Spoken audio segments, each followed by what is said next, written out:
En nombre del Padre, y del Hijo, y del Espíritu Santo.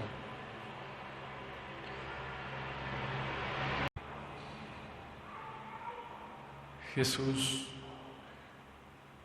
nosotros somos nada, y tú eres el todo, que te quieres dar a nosotros. Y quieres desarrollar tu vida y tu acto divino en nuestra pequeñez.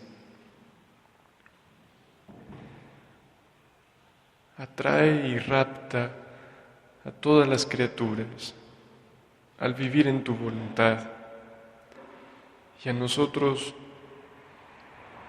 guárdanos y tennos en ti, de modo que no podamos salir de la vida de tu voluntad obrante.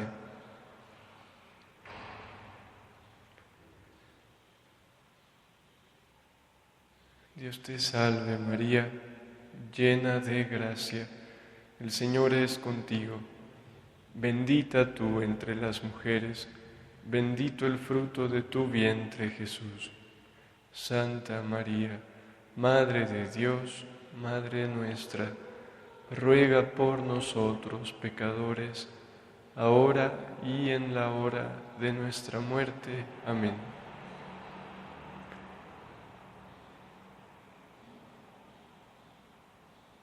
Y junto con todo aquello donde la divina voluntad tiene su acto, damos gloria al Padre y al Hijo y al Espíritu Santo, así como era en el principio, ahora y siempre, y por los siglos de los siglos. Amén.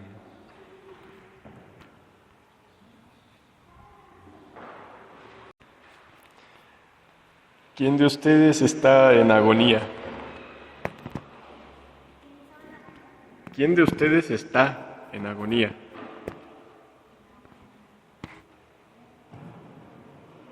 ¿No hay nadie en agonía? ¿Cómo? ¿Estamos reviviendo? Oh Dios. ¿Qué será? Es que para vivir en la divina voluntad ocupamos de estar en agonía permanente. En el volumen 25, el 31 de marzo de 1929, dice Luisa: siento en mí la continua potencia del fiat divino que me envuelve con tal imperio que no da tiempo a mi agonizante voluntad de hacer el más mínimo acto, y se gloría no de hacerla morir del todo, porque si esto hiciera perdería su prestigio de obrar sobre una voluntad humana, que mientras está viva se somete a recibir voluntariamente el acto vital del fiat divino y se contenta con vivir muriendo para dar vida y dominio absoluto al supremo querer, que victorioso de sus derechos divinos extiende sus confines y canta victoriosa sobre la agonizante voluntad de la criatura.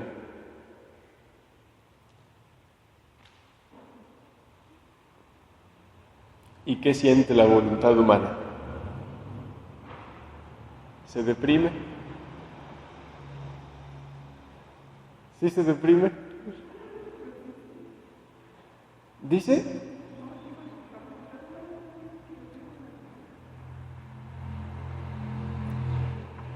Dice, la cual, la agonizante voluntad de la criatura, si bien muriendo sonríe y se siente feliz y honrada de que un querer divino tiene su campo de acción en su alma.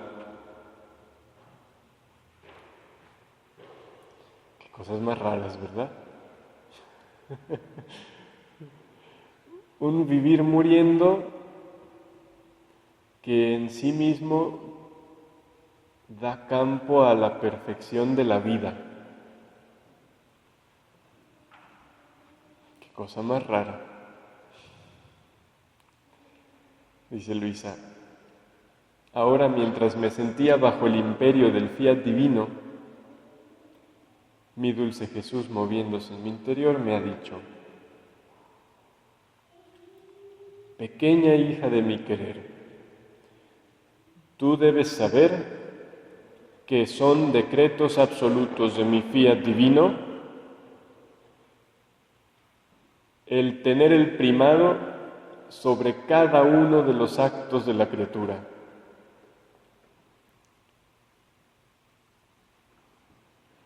¿Qué es tener el primado sobre cada uno de los actos de la criatura? ¿Mande? Pues ser el primero. ¿Qué más? Porque de todos modos, nosotros, aún viviendo en pecado mortal, ¿podríamos vivir sin la divina voluntad? No, ella, como decíamos hace días, sustenta la vida de cada criatura, viva lo que viva y haga lo que haga la criatura. Así que ella está en el principio de todo, de cada movimiento y de cada vida. Entonces, ¿a qué se refiere Jesús con tener el primado?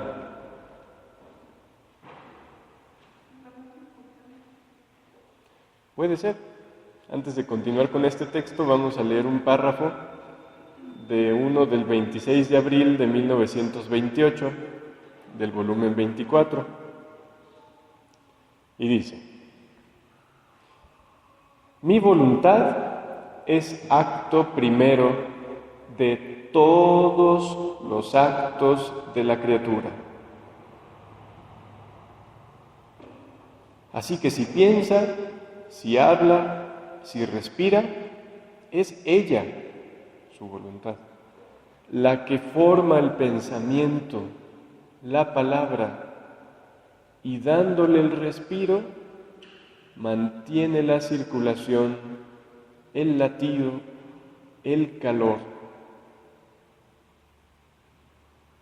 O sea, aunque yo use el pensamiento para pecar, es la divina voluntad la que se presta a darle movimiento a mi pensamiento e inteligencia.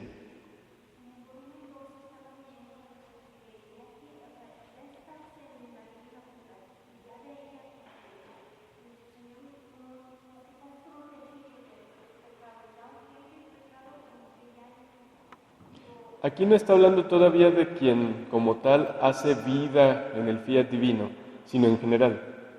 De todas las criaturas la divina voluntad es acto primero, que forma el pensamiento, el respiro, el latido, el calor, todo en la criatura. Dice, y así como no se puede vivir sin respiro, así no se puede vivir sin mi querer divino. Se vuelve necesidad continua para poder vivir, y mientras se recibe su respiro continuo, no se reconoce. Es tan necesaria que no se puede hacer menos de ella, ni siquiera un instante, porque ella, la divina voluntad, no solo es portadora de todos los actos humanos, sino también es portadora de todas las cosas creadas. Mi fiat es acto primero del sol, o sea, le da el primer acto al sol, que contiene calor, luz, fecundidad y no sé cuánta cosa más. Mi fiat es acto primero del sol y hace a la criatura respirar la luz. Es acto primero del aire, del agua, del fuego, del viento, y respiran mi voluntad divina en el aire que respiran, en el agua que beben, en el fuego que los calienta, en el viento que los purifica. No hay cosa donde no respiren mi querer. Es cosa que no nos podemos dar el lujo de olvidar. Al menos nosotros que hemos recibido esta maravilla del conocimiento del libro del cielo. Aunque no hagamos vida en comunión con su voluntad, de todos modos está en todo, sustenta todo y da todo, aunque yo me dé el lujo de ignorarla, a su voluntad. Dice, por eso en todas las cosas, sean pequeñas o grandes, hasta en el respiro, la criatura puede hacer siempre mi voluntad. Puede, no significa que la haga. Porque hacerla, en este sentido, ¿qué necesita? Que la criatura reconozca y diga, caray, pues esta divina voluntad está hasta en mi respiro. Y yo con mi voluntad separada de ella, ¿cómo es eso? Entonces, cuando lo reconoce y quiere, entonces puede la criatura unirse voluntariamente a ese acto que hace la divina voluntad. Dice así que la criatura, en todas las cosas, sean pequeñas o grandes, hasta en el respiro, puede hacer siempre mi voluntad. Puede. No es que lo haga siempre, pero puede. Y no haciéndola es un acto de vida, de voluntad divina que pierde. Fíjense, los actos de la divina voluntad de todos modos circulan en todos nosotros, pero los dejamos perder, los dejamos irse, no nos unimos a ellos, no los tomamos como vida propia y los perdemos, mientras que de todos modos la divina voluntad está en nuestro respiro, en nuestro latido, en nuestro pensamiento y en todo.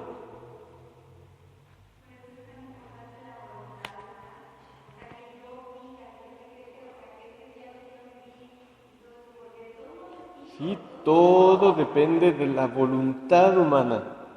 Como dices, yo de todos modos respiro, de todos modos pienso, y en todo eso circula la divina voluntad, pero yo sería bueno que anduviera en las nubes, pero no, ni siquiera en las nubes ando.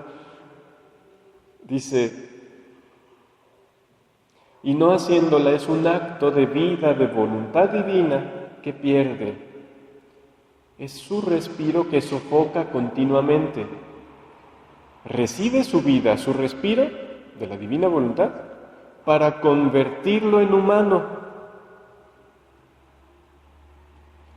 Tomamos el acto de la vida divina para despojarlo de la cualidad divina y convertirlo en un acto humano, caducante, finito, imperfecto y hasta que puede convertirse en pecado. Qué cosa más horrorosa.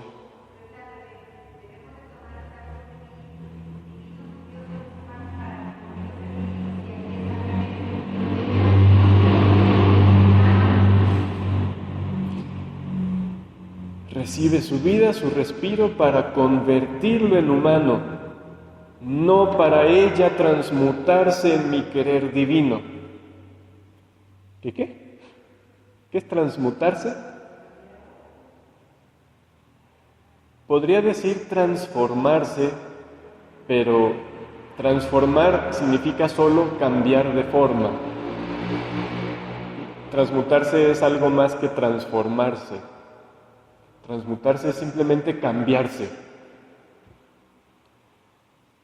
Recibe su vida, su respiro para convertirlo en humano en vez de para ella, la criatura, transmutarse en mi querer divino. Le robo sus actos para yo vivir mi vida, para que sirvan esos actos a mi voluntad humana con sus intereses muy mezquinos y pobres, en vez de aprovechar esos actos de vida divina que Dios me da junto con la existencia para transformar mi naturaleza en la de Jesús, para convertirme yo en acto de su vida, de Dios. Qué cosa más curiosa, ¿verdad? O sea, nuestro empeño no es exactamente convertir mis actos en divinos, además de que eso es cosa que yo no puedo hacer, eso lo hace Jesús, si yo lo dejo. Pero en realidad no es convertir mis actos en divinos, sino no convertir los actos de la divina voluntad en humanos. Es al revés. Permitirles venir a esos actos de la voluntad de Dios para conservarse divinos, eternos, infinitos, omnipotentes, en vez de despojarlos yo de esa perfección, de esa eternidad, de esa infinitud, para convertirlos en humanos finitos, carentes, imperfectos, egoístas y pecaminosos. Todo eso. Qué curioso, ¿no? Y lo vuelvo a leer en ese pedacitito entero. Y no haciéndola, o sea, en todas las cosas, grandes y pequeñas hasta en el respiro, es un acto de vida de voluntad divina que la criatura pierde. Es su respiro que sofoca continuamente. Recibe su vida, su respiro, para convertirlo en humano y no para transmutarse ella en mi querer divino.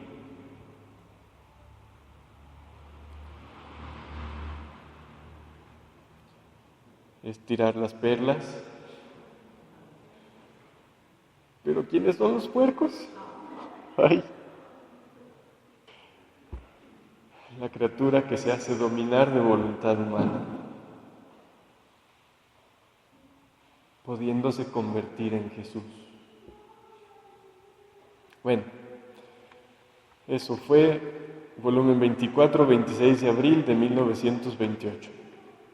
Y volviendo al otro, del volumen 25, decía Jesús.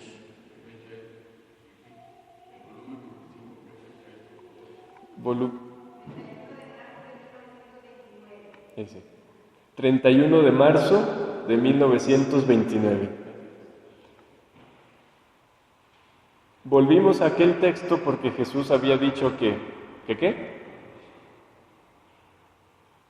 Pequeña hija de mi querer, tú debes saber que son derechos absolutos de mi fiat divino el tener el primado sobre cada uno de los actos de la criatura. Y preguntábamos que qué era eso del primado, si la divina voluntad de todos modos está en el principio de todo acto, incluso humano. Pues es eso, dejarla que siga su curso como rey y no despojarlo, no usar a la divina voluntad como mi esclava, sino tenerla de verdad como reina que ejerce su vida divina. ¿Sí? Dice, y quien le niega el primado le quita sus derechos divinos que por justicia le son debidos, porque es creador del querer humano. ¿Quién puede decirte, hija mía, cuánto mal puede hacer una criatura cuando llega a sustraerse de la voluntad de su creador? Mira, bastó un acto de sustracción del primer hombre a nuestra voluntad divina para cambiar la suerte de las generaciones humanas. Y no solo eso, sino que cambió la misma suerte de nuestra divina voluntad. Esa catástrofe que se llama el pecado original, que fue la voluntad del primer hombre diciendo bye bye. Oh Dios. ¿Cómo que ese acto de Adán, que haya cambiado la suerte de las generaciones humanas, eso ya lo sabemos, ¿verdad? Sí, ¿verdad? Todo el desastre actual es fruto de aquel primer acto. Es eco de ese primer acto. Eco obrante. Pero le cambió también la suerte a la divina voluntad. Y no suerte en el sentido de buena suerte, no, sino como de destino,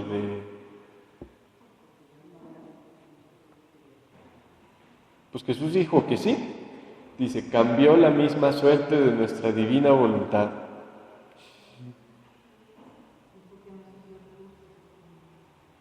En su obrar ad extra.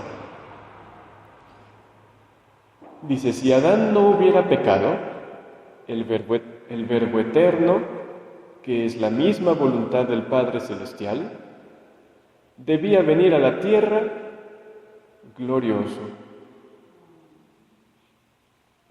Recuerdo que cuando yo empezaba a conocer divina voluntad, una de las cosas que más me sorprendían era que Tomasini decía que el Hijo de Dios no vino a la tierra por el pecado.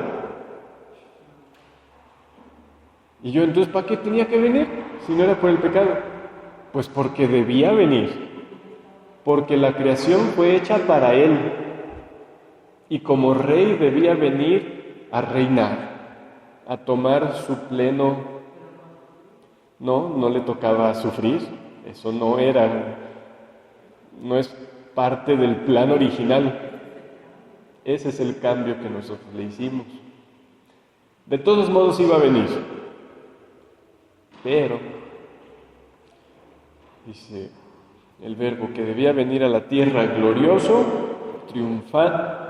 triunfante y dominador, acompañado visiblemente por su ejército angélico, que todos debían ver.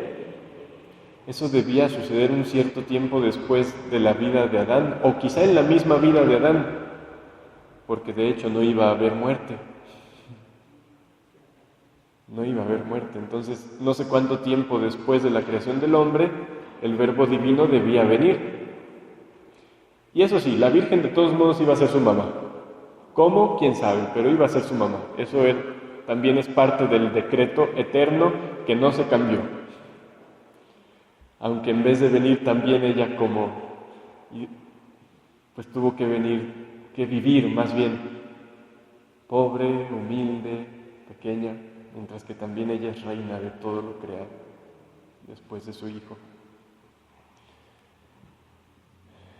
Y con el esplendor de su gloria debía fascinar a todos y atraer a todos a sí con su belleza. Sí. Dice, acompañado visiblemente por su ejército angélico. Se iba a ver.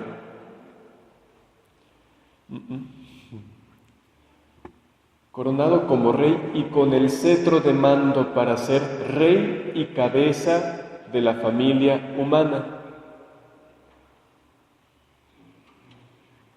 San Pablo dice que eso es un plan que está en proceso, hacer que todo tenga a Cristo por cabeza, pero esa demora la causó un acto de voluntad humana, toda esa tardanza.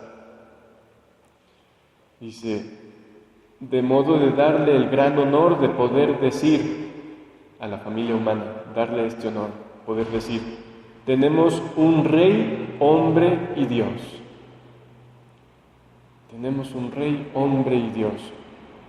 Mucho más que tú, Jesús, no descendía del cielo para encontrar al hombre enfermo, porque si no se hubiera sustraído de mi voluntad divina, no debían existir enfermedades, ni de alma, ni de cuerpo, sino que, si no se hubiera sustraído de la divina voluntad, no debían existir enfermedades, ni de alma, ni de cuerpo, porque fue la voluntad humana la que casi ahogó de penas a la pobre criatura. Obviamente la muerte es obra de la voluntad humana, partiendo de la primera y después en todos. El fiat divino era intangible de toda pena, y tal debía ser el hombre. ¿Qué significa intangible? Que no lo puede tocar. Sí, algo intangible es algo que no se puede tocar. Pues el fiat divino, dice, era intangible de toda pena, y tal debía ser el hombre, intangible de toda pena, no debía tener penas, ninguna. Sí, dice arriba, la voluntad humana fue la que casi ahogó de penas a la pobre criatura. Por lo tanto, yo debía venir a encontrar al hombre feliz, santo y con la plenitud de los bienes con los cuales lo había creado. Pero en la teología moderna nadie piensa en el estado original y por fuerza de la masonería se empeñan en decir que no existió. Habrá que recordar el catecismo de la Iglesia. Dice, si alguien tiene dudas al respecto de la existencia de Adán, vaya al apartado del catecismo de la Iglesia donde habla del pecado original. Dice, en cambio, porque quiso hacer su voluntad, cambió nuestra suerte. ¿Quién habla? Jesús, a nombre de la Trinidad. ¿Y qué dice? Cambió nuestra suerte. Y como estaba decretado que yo debía descender sobre la tierra, y cuando la divinidad decreta, no hay quien la aparte, solo cambié modo y aspecto. Así que descendí, pero bajo vestidos humildísimos, pobre, sin ningún aparato de gloria, sufriente, llorando y cargado con todas las miserias y penas del hombre, el que debía venir como rey,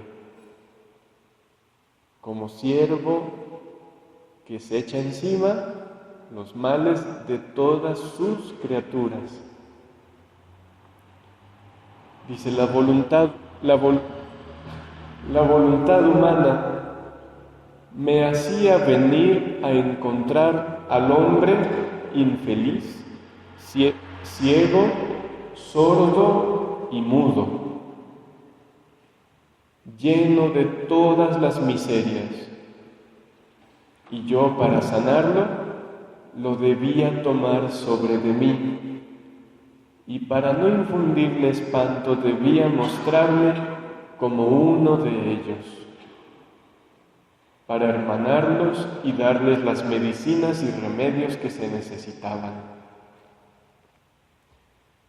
Este 2 de febrero, ¿qué se celebra? Válgame Dios, dijeron 3 cosas diferentes. La Candelaria, la presentación, la purificación de María.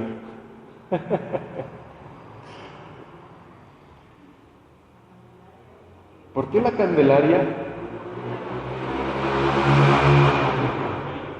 Lo más importante de esa fiesta es la presentación de Jesús al templo. ¿Y por qué el 2 de febrero?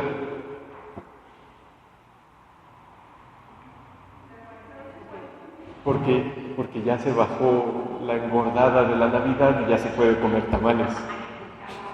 Ah, no, no es por eso. Entonces, ¿por qué es?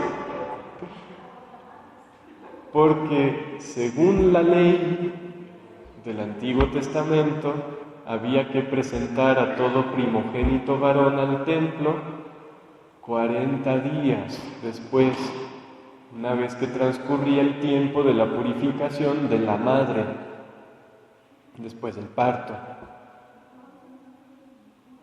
¿Mande? Sí, en ese tiempo la maternidad era vista como impura. Sí. Bueno, pero esa impureza es parte del pecado original. La maternidad de María fue la que redimió la maternidad humana. Claro, todo por su hijo, pero por su hijo que nació de ella.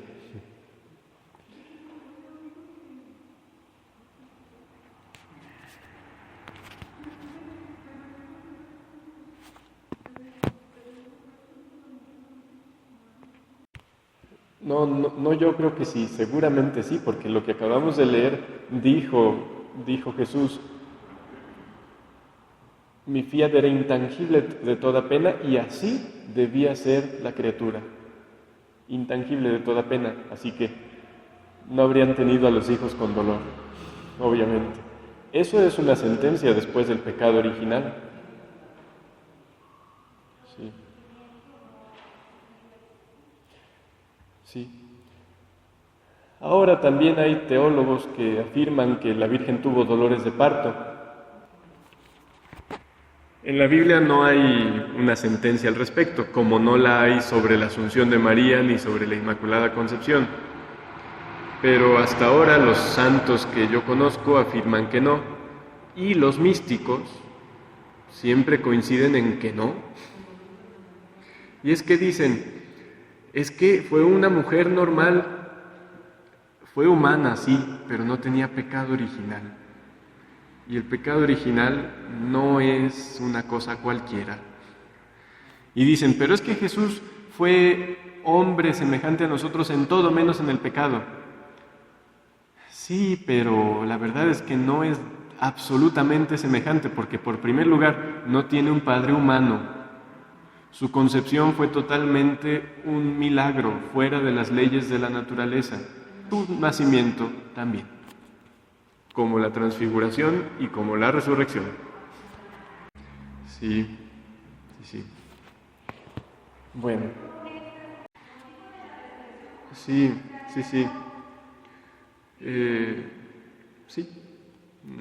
Salió de su vientre, dice San Agustín, como un rayo de luz que atraviesa a través de un cristal, sin hacerle ningún daño. Sí, o sea, si se transfiguró arriba del monte Tabor, ¿qué le costaba hacerlo en el acto de su nacimiento? Pero bueno, continuemos acá.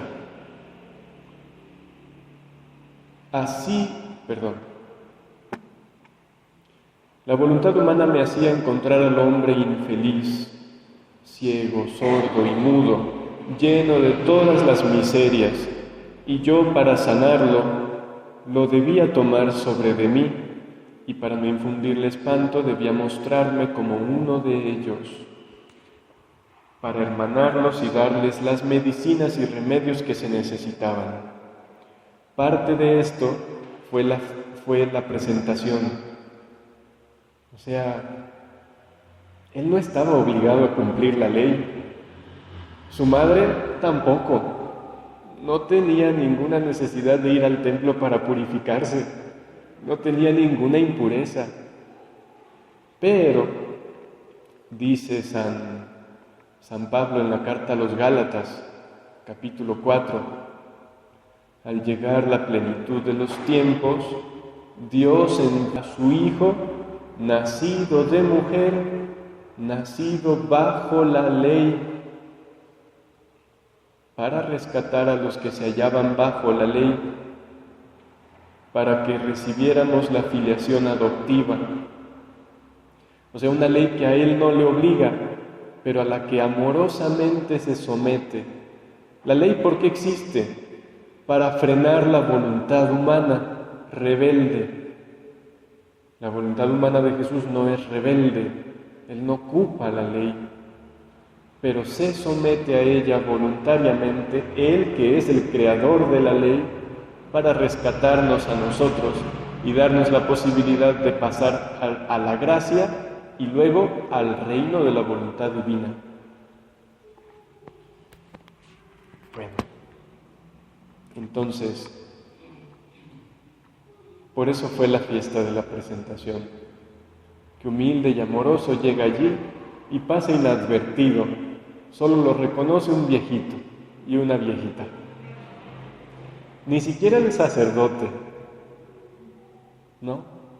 Los levitas tampoco, solo un viejito y una viejita, que bien podrían pasar por locos a los ojos de los de allí, porque se la pasaban esperando allí al Mesías. Ay, esos creían en esas revelaciones de sus sueños. Bueno, y Dios les cumplió. Dice, así que el querer humano tiene la potencia de volverse feliz o infeliz, santo o pecador, sano o enfermo.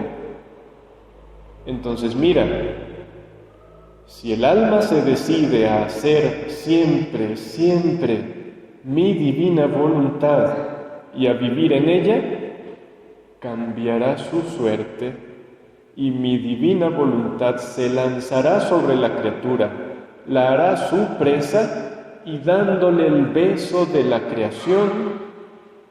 ¿Qué es el beso de la creación?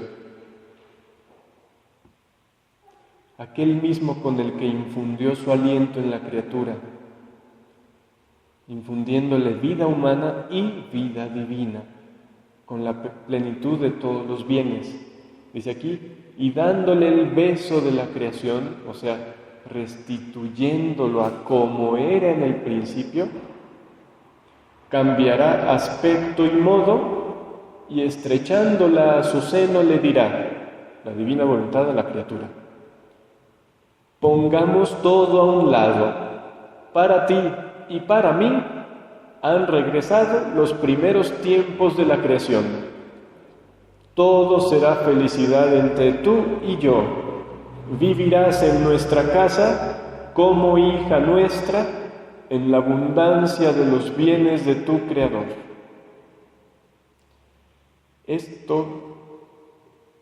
¿Pero cuándo sucede eso? ¿Cuándo dijo? Si el alma se decide a hacer siempre, siempre mi divina voluntad y vivir en ella, entonces todo eso es el perfecto regreso del Hijo pródigo, regreso a la santidad original, de la que también habla el Catecismo. No los leo ahorita porque los leímos hace como 2 meses, esos apartados.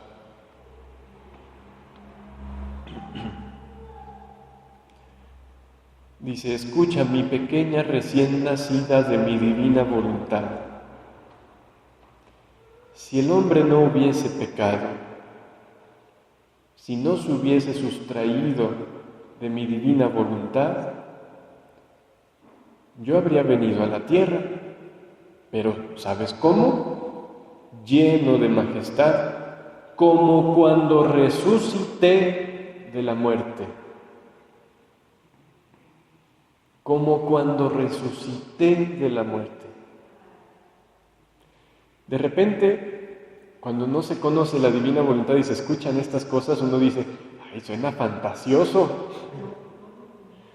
Pero, ¿qué nos recordamos? Que cuando Jesús resucitó, podía aparecer donde quería, era luminoso, comía si quería y si no quería no comía, estaba en muchos lugares a la vez.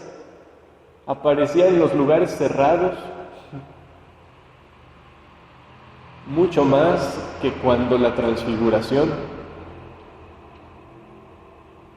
o sea, su naturaleza divina se traslucía de su naturaleza humana, que mientras fue su vida antes de su muerte, por lo general su divinidad permaneció oculta bajo los velos de su humanidad, para no infundir temor.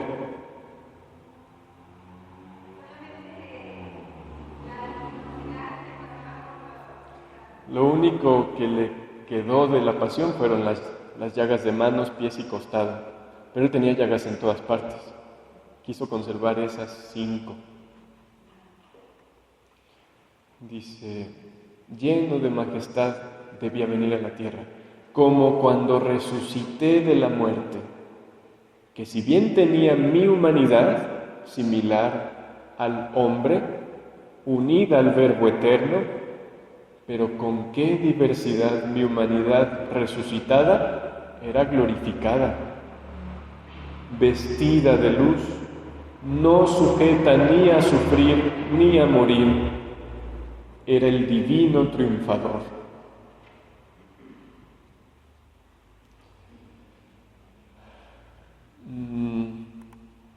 Antes, pues, aunque no se viera todo el tiempo esa luz, que en muy pocas ocasiones dejó ver, como fue su nacimiento, la Epifanía, cuando los reyes, eso pasó, fue una transfiguración.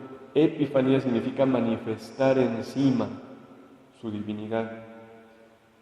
Lo hizo en la transfiguración y fueron las veces más notables.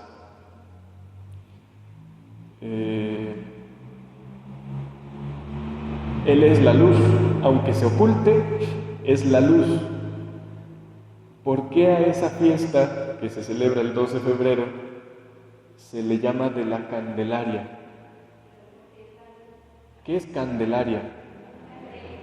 Una vela, una candela, algo que porta la luz.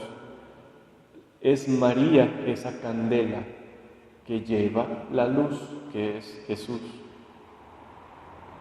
Obviamente, cuando ellos fueron al templo, la Virgen no llevaba una vela en la mano, porque de hecho no existían, había lámparas de aceite.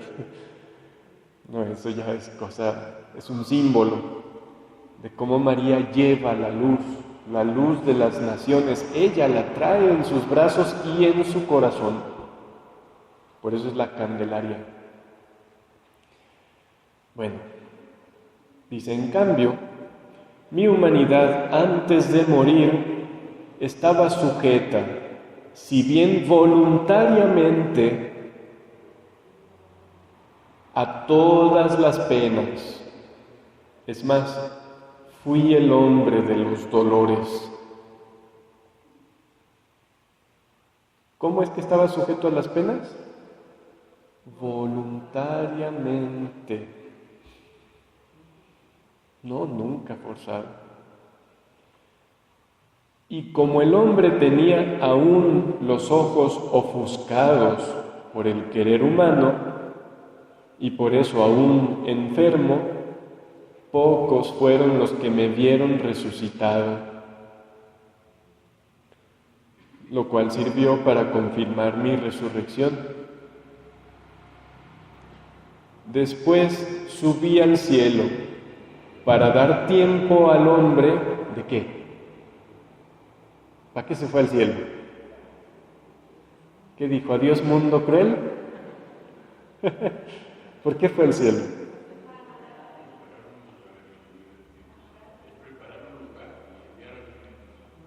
Dice,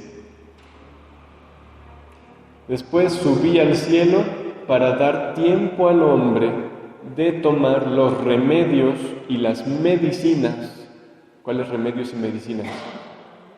Los sacramentos de la Iglesia, en los que están los bienes de la redención que Jesús con su dolor nos obtuvo.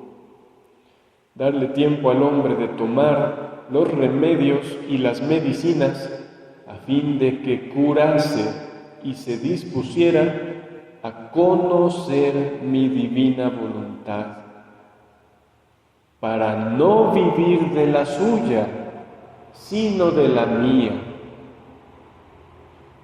Los sacramentos tienen por finalidad esto, que podamos conocer, comprender y tomar vida de voluntad divina. Y además de conservarnos allí, porque tenemos la costumbre de salir. Y los sacramentos nos ayudan a volver y a permanecer allí. Los necesitamos.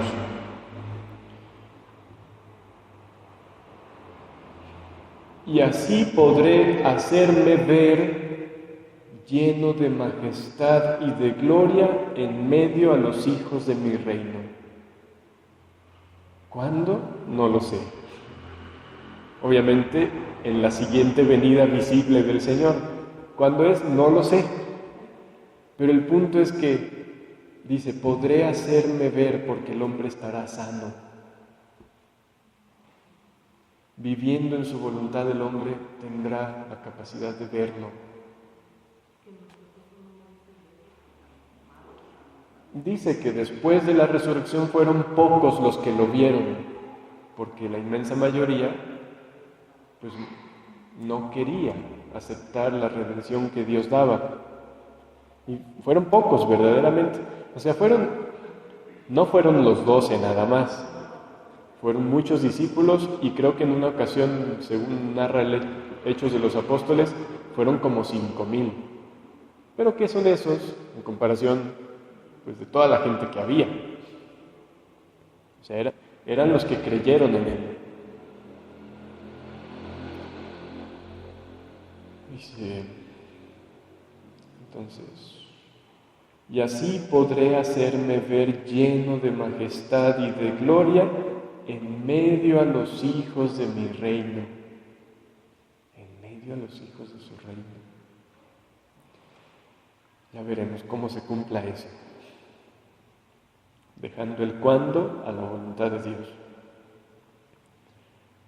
Por eso, mi resurrección es la confirmación del fiat voluntas tua, come in cielo così in terra.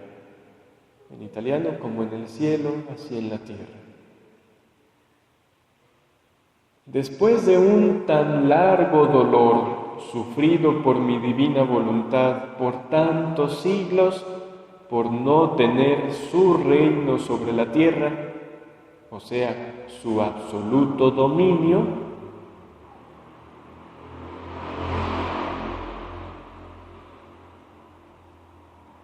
era justo que mi humanidad pusiera a salvo sus derechos y realizase mi y su finalidad primaria, la de formar su reino en medio de las criaturas.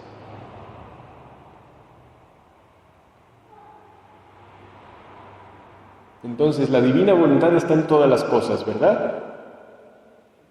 Hace todo y da todo. Pero reina, no, es esclava de la voluntad humana, que toma los actos de la voluntad divina para servirse a sí misma en sus caprichos. Así que no, está lejos de reinar. Lejos no en el sentido de que falte mucho, eso ya empieza, ya empieza a reinar en el alma que se decide a vivir, pero en general pues está lejos.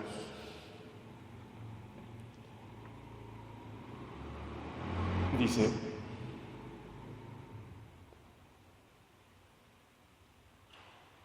además de esto, tú debes saber, para confirmarte mayormente, cómo la voluntad humana cambió su suerte y la de la divina voluntad con relación a Él.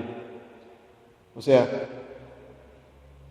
la voluntad humana no puede meterse allá a cambiar a Dios en su eternidad, en Él mismo no, pero sí en la divina voluntad en relación al hombre, o sea, en la labor de la creación, de la redención y de la santificación.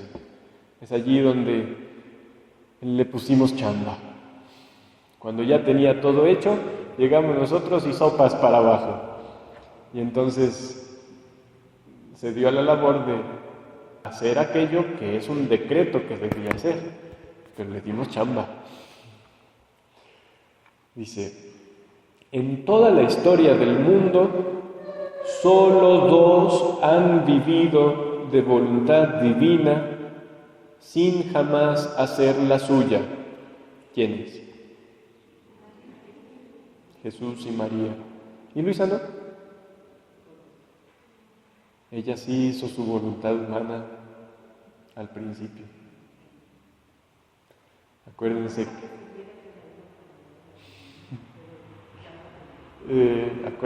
de aquella confesión que hizo con Jesús. ¿De cuántas horas? La verdad es que yo dudo que Luisa haya tenido un pecado mortal. Yo dudo que ella haya tenido un pecado mortal, lo dudo.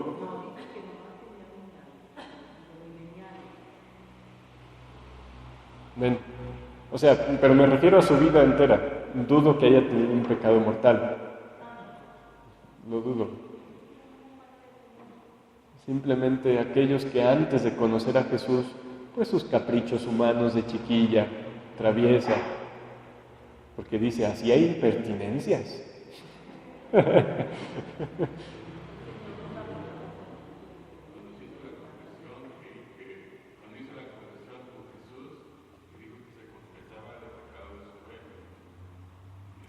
De soberbia. ¿Y quién se confiesa de soberbia?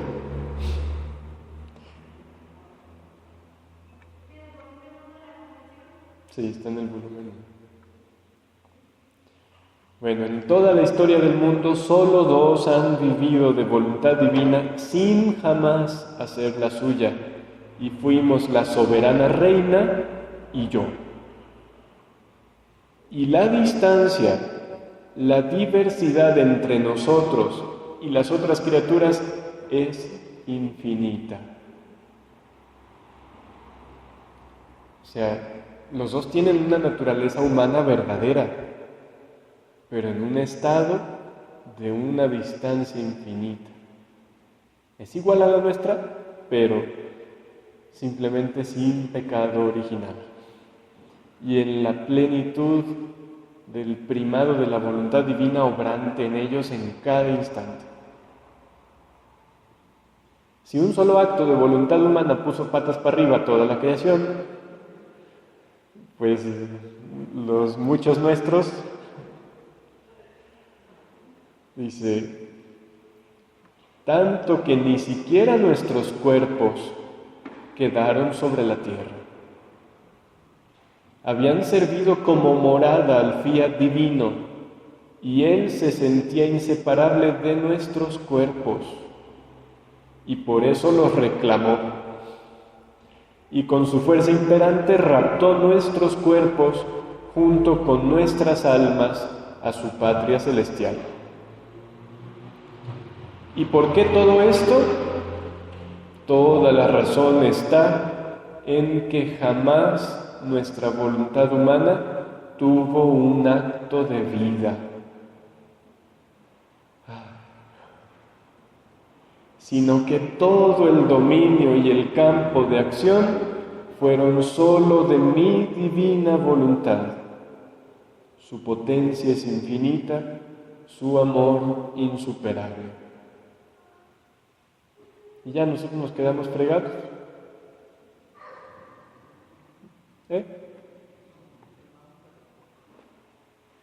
No, acuérdense lo que leímos allá arriba.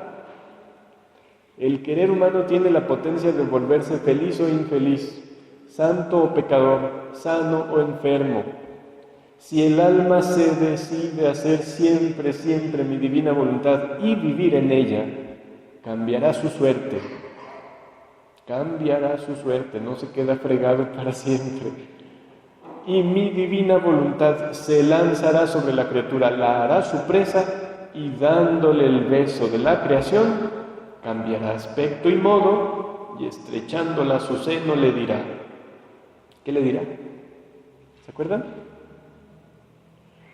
Acabamos de leer. Pongamos, la divina voluntad dirá a la criatura, pongamos todo a un lado.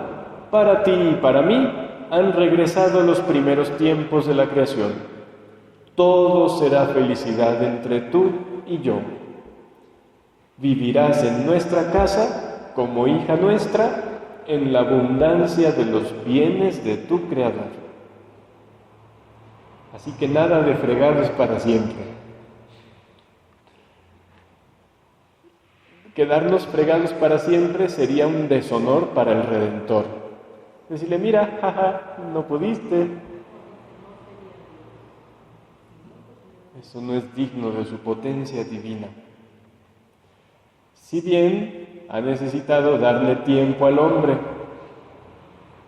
y hemos tomado apenas los primeros frutos de la redención, porque el fruto completo es que la criatura regrese a vivir en el orden, en el puesto y en la finalidad como fue creada en el principio, en el Edén por Dios, cosa que nos da gracias al conocimiento y el amor del fiat voluntas tua.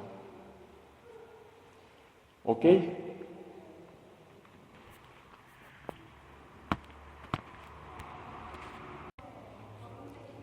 Volumen 24,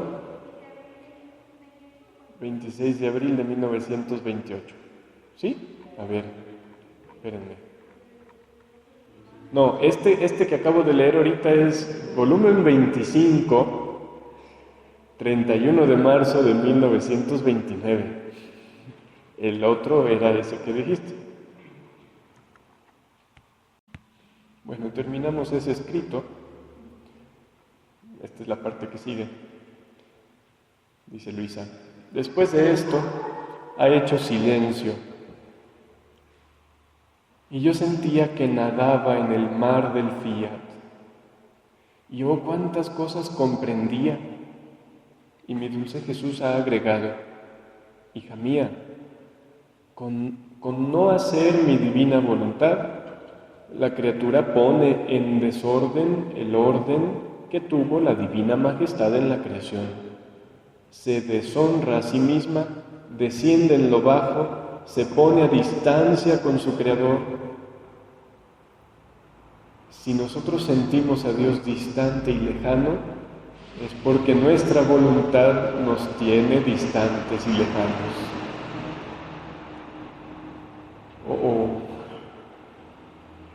Pierde el principio, el medio y el fin de aquella vida divina que con tanto amor le fue infundida en el acto de ser creada. Pero fíjense, pierde algo que era suyo, que ya le había sido dado. Nosotros amábamos tanto a este hombre que poníamos en él como principio de vida a nuestra divina voluntad. Queríamos sentirnos raptar por él. Queríamos sentir en él nuestra fuerza, nuestra potencia, nuestra felicidad, nuestro mismo eco continuo. ¿Y quién más podía hacernos sentir y ver todo esto sino nuestra divina voluntad bilocada en él? Queríamos ver en el hombre al portador de su Creador, lo que es María de la Candelaria, portadora de su Creador, dice, el cual debía volverlo feliz en el tiempo y en la eternidad. Por eso, al no hacer nuestra divina voluntad, sentimos a lo vivo el gran dolor de nuestra obra desordenada.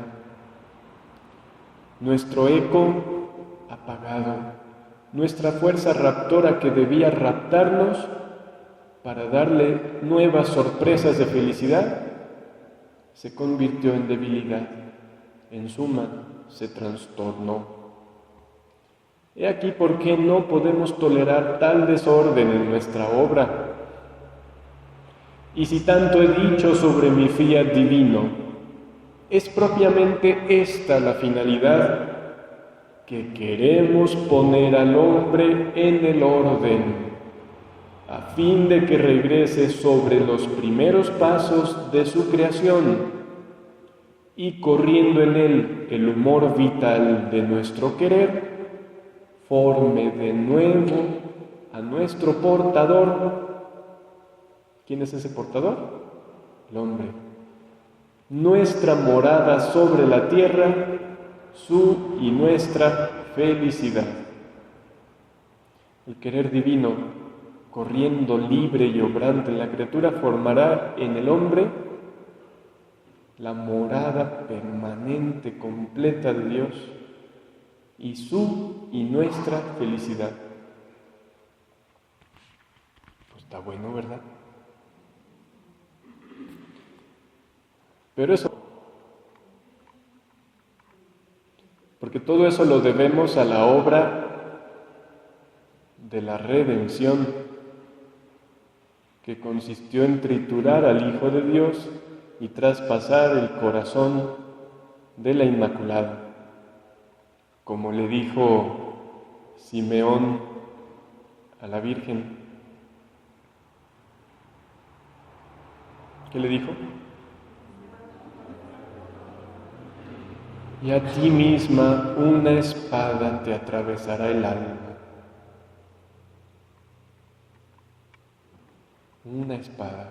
¿Y cuál es esa espada? El querer humano. Es la espada que traspasa el corazón de María. Oh Dios.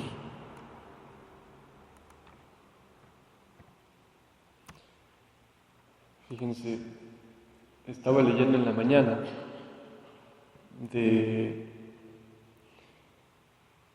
me llegó por el correo un artículo de una imagencita de la Virgen María que lloró sangre en 1995 en Italia.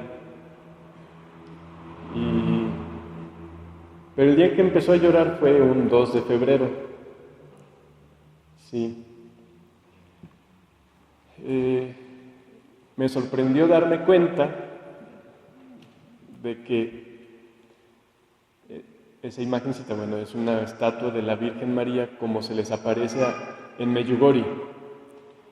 La compró un padre que se llama Pablo Martín Sangiao. ¿Lo conocen? Este padre que les dio un retiro de divina voluntad a los sacerdotes en el 2010, creo, en Corato, con asistencia del obispo y del cardenal emérito, prefecto emérito de la Congregación para la Causa de los Santos, creo que era Angelo Amato. Ese padre que tanto ha escrito sobre la divina voluntad. Dije, ay, mira, él la compró en Medjugorje y él es español, pero vive a 70 kilómetros de Roma. Y fue allí donde vive, donde ejerce su ministerio, se la regaló a una pareja. Y le hicieron su nichito allá afuera de la casa, porque es una virgen así como de jardín. Y el día 2 de febrero de 1994 o 95, no me acuerdo, le vieron así sangre en la mejilla y vieron que estaba llorando. Bueno, se me hizo curioso que ese padre la había comprado. Entonces la gente pues empezó a ir, porque ya ven cómo somos cómo nos gustan las cosas externas y novedosas. Y bueno, Dios sabe cuándo es necesario hacer ese tipo de cosas. Le mandan la información al obispo y el obispo se molesta. El obispo no creía en nada de esas cosas sobrenaturales y le dijo al párroco, que era él, el padre Pablo, que la destruyera con un martillo. Eso le dijo. El párroco no lo hizo. Primero porque no era de él. O sea, era ya de esa pareja. Y Entonces empezaron a hacerle muchos estudios, que la gente, esto y aquello. Hicieron estudios y vieron que sí era sangre humana. Y el asunto como que fue muy sonado en ese tiempo. Hasta el mismo gobierno se implicó en que no hubiera fraude porque era mucha la gente que iba. Y bueno, nadie pudo encontrar nada en contra, pero salió una cosa rara. La sangre era humana, pero de hombre. Entonces, cuando eso salió, pues la gente dijo, o sea, fraude, dijeron todos, entre ellos el obispo. Y por alguna razón se la mandaron al obispado, al obispo. El obispo pues la guardó por ahí en un closet. Y un día la sacó con otras personas y empieza a llorar en sus manos. Empezó a llorar en sus manos y el obispo casi se muere. O sea, no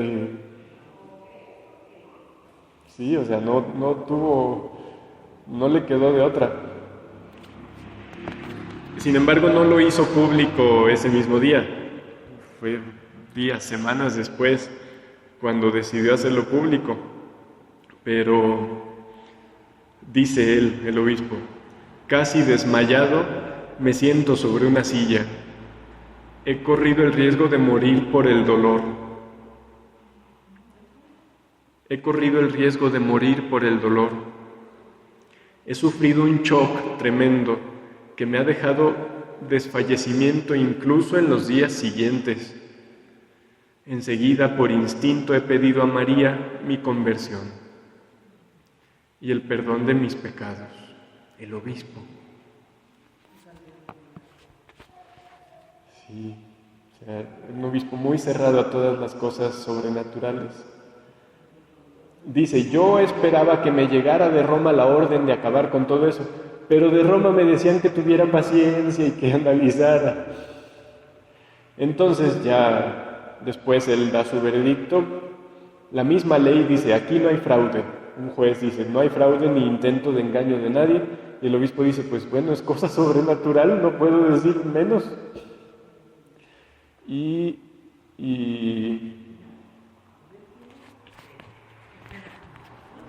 Ay, sí, cuando yo lo leía decía, ay Jesús, pues tú sabrás cuándo quieras hacer que los tuyos te entiendan en esto de tu voluntad divina, tan poco comprendido. Tan poco comprendido.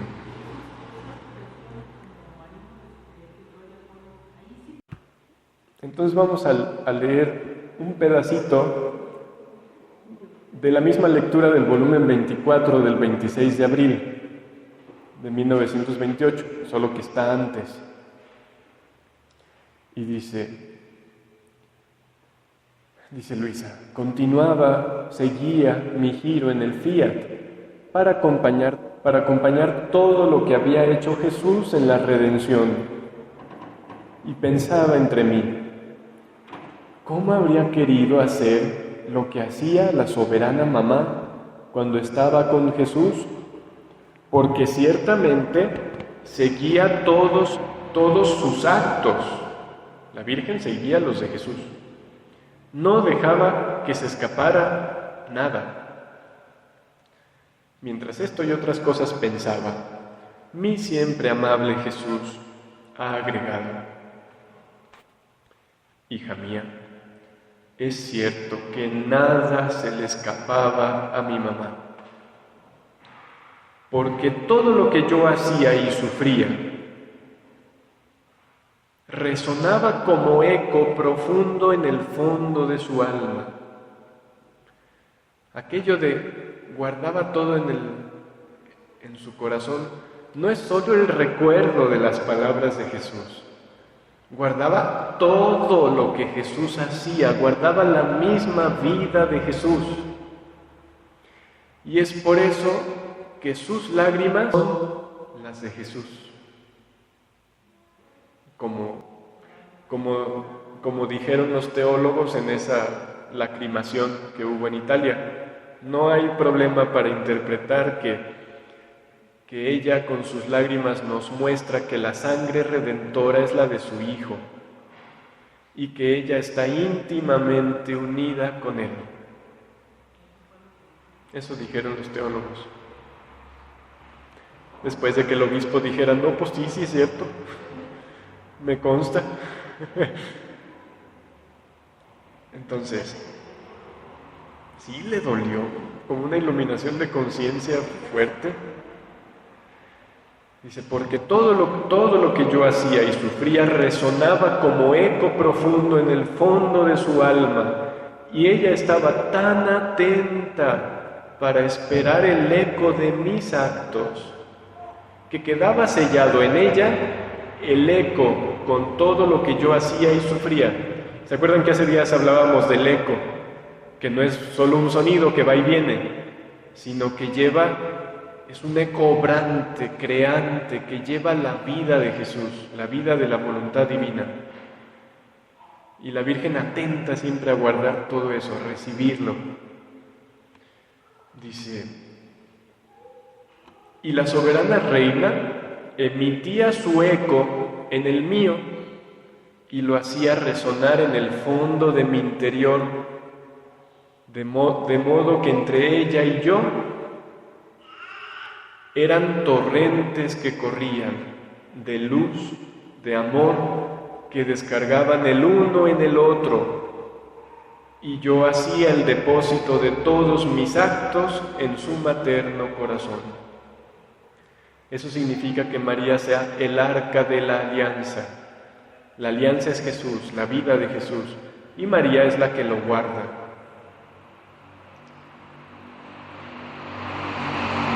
Dice, no habría estado contento si no la hubiera tenido siempre conmigo, si no oyera su eco continuo que resonando en el mío, atraía hasta mis latidos y respiros para ponerlos en ella. Entonces, ¿qué pasaba con las lágrimas de Jesús? O sea, también el acto de su llorar, María lo guardaba. Y por eso, simbólicamente, pero realmente, cuando ella llora, lo que llora son las lágrimas de Jesús, que ella tiene, que ella posee, guarda y da. Es la sangre que ella le dio. La sangre redentora fue la que María le dio a Jesús. Y luego Jesús la guarda en su madre. Y le dice, tú dala a quien tú quieras. Y con mi sangre divina que tú me diste y que ahora yo te doy, tú salva a quien tú quieras. Con mi sangre que es tuya.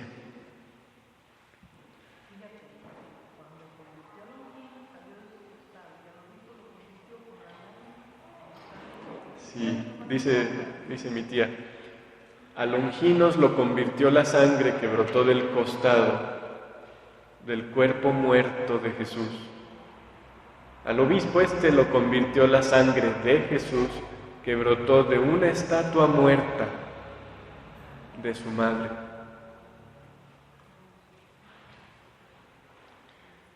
Termino este parrafito, dice,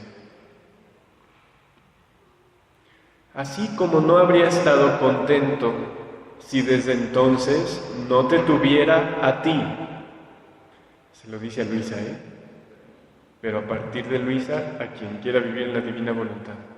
Así como no habría estado contento si desde entonces no te tuviera a ti, que debías seguir todos mis actos en mi querer divino. Jesús le dice a Luisa, tú todavía no existías, pero mi voluntad te hacía presente. Mi voluntad que es eterna y que obra eternamente. Dice, porque desde entonces hacía en ti el depósito de mis actos, pasando el eco de la mamá reina, luego al fondo de tu alma. Y yo miraba en la extensión de los siglos el eco de mi mamá en ti, para llevar a efecto el reino de mi divina voluntad. Por eso tú te sientes como atraída a seguir mis actos. Es su eco materno de la Virgen que resuena en ti. Pero acuérdense, no es un eco de puro sonido, es la vida de Jesús, que Él la pone en María, María le corresponde, y de María lo pasa, aquí le dice, a ti, Luisa. Es espiritual, pero real. Es que cuando oímos espiritual, seguido pensamos como de fantasía. No vemos lo espiritual. Dice, y yo tomo ocasión para hacer el depósito de mis actos en el fondo de tu interior, para darte la gracia de hacer reinar mi eterno fiat en ti. Eso no es solo para Luisa. Si bien después de la Virgen se lo pasan a Luisa, este eco obrante de la divina voluntad, sin embargo, también nos lo quiere dar a cada uno.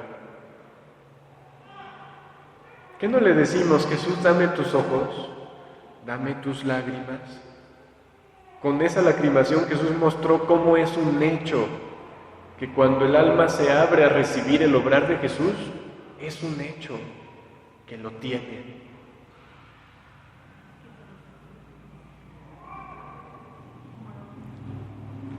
Pero bueno, esperemos que, así como al obispo, nos pase, a nosotros todos, aunque como él nos sintamos morir. Qué bueno, empezamos preguntando que quién de aquí se sentía agonizando y nadie dijo que sí. Para tener la vida de la voluntad divina hay que ponerla sobre el trono agonizante que es la voluntad humana, y que mientras agoniza por darle vida a la voluntad divina dice, jajaja, qué contenta estoy, porque le da su vida divina.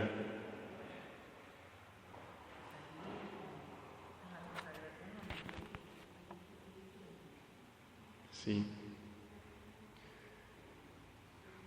Y bueno.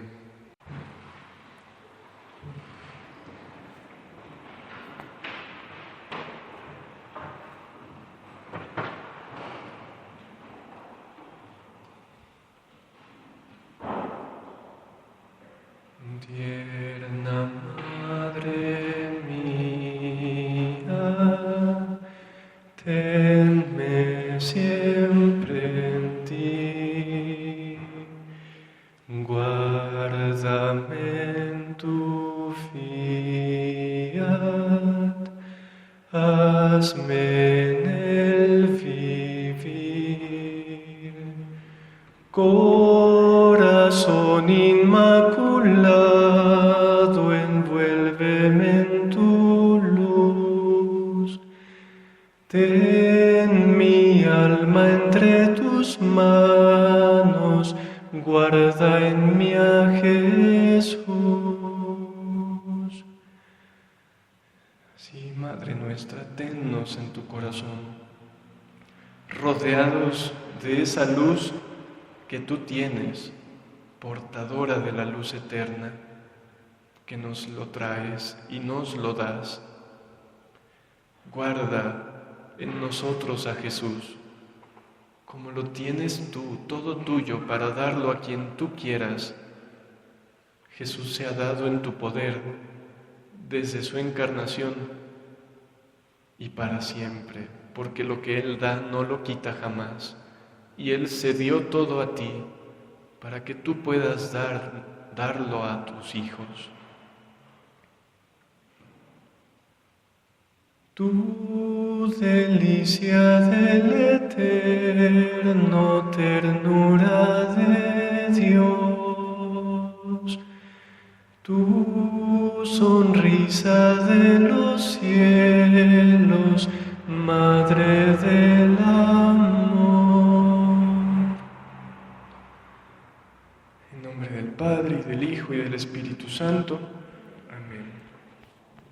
En la voluntad de Dios, siempre.